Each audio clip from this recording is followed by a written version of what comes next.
About 100 people were arrested as part of this protest that took place inside Trump Tower behind me on multiple levels, two different levels of that main sort of lobby entrance to the tower here, as we understand from police. And they were protesting on behalf of Mahmoud Khalil. Jewish Voice for Peace was the group that was leading these particular protests that we saw. And when we first got to the scene, the chants that we heard from supporters were things like "Fight Nazis, not students," and protesting on behalf, again, of Khalil. Spoke to one of the organizers of Jewish Voice for Peace about why they wanted to come out here. And to them, they said they did not want the First Amendment entrenched on, which is what they believe Khalil was doing over the course of leading some of the protests we saw out of Columbia University. But also they wanted to show solidarity from the Jewish people as well. Those were the words that one of the organizers told me as we spoke to her. This is awesome, and it's a good thing.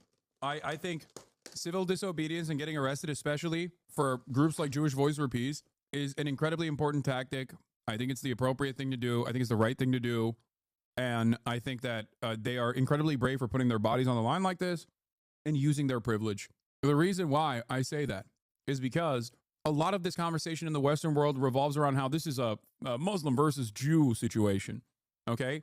This kind of stuff gets reported on by mainstream news, and it educates people who are maybe living in the rest of the country, maybe not around Jews, for example, that this is not actually a Jew versus Muslim situation at all, and that it's not like a scary terrorist that was arrested in this process.